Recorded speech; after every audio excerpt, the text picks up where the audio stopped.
I found myself in the Sawtooth mountain range, and I really wanted to go hot springs hunting, so I thought it might be fun if you came along too. The Snowshoe Inn was absolutely beautiful. You're going in this ponderosa pine-filled forest, and I absolutely love these trees. They live for hundreds of years, and they actually smell really sweet. If you stick your nose into the cracks of the bark, you can smell this butterscotch or well, okay.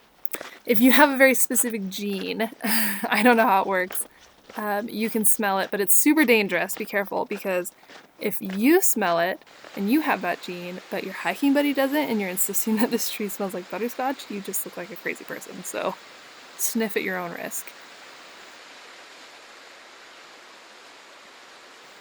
After I was done smelling the trees, I very happily stumbled out into this beautiful clearing right next to the river. The steam was billowing up off of these hot springs that were just kind of jumping out of the ground. It smelled like sulfur, and there were so many really beautiful sedges, mosses, ferns, flowers growing in the middle of winter all around the hot springs, and it was so exciting to see. I know there are so many rare plants. There are a few that actually only grow, these really special flowers that only grow around hot springs that I was hunting for.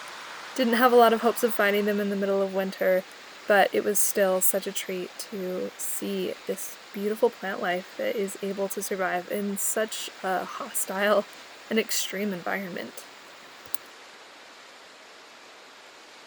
I made friends with a few of the locals while I was bumbling through the bushes.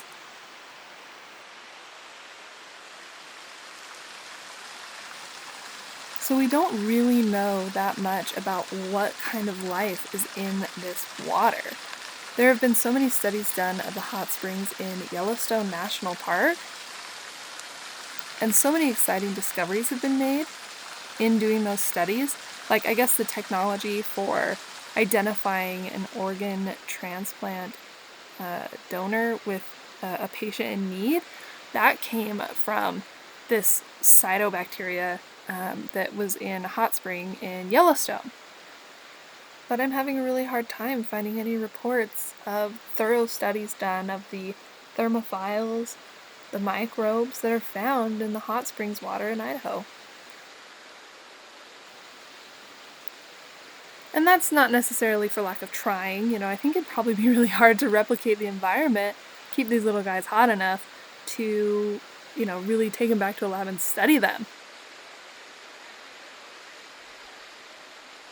With that in mind, I highly encourage you, if you do go out looking for your own hot springs adventure, enjoy the pools that have been built, but please don't build more.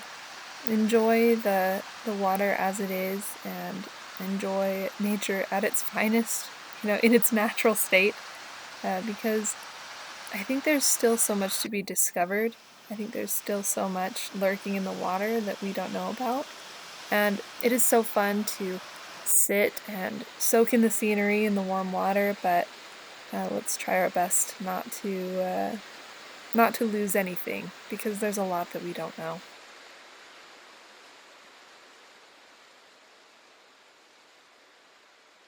Thank you so much for coming with me on this little hike. Please go out, explore, enjoy, do and see, tread lightly, and always pack out more trash than you came in with. See you next time.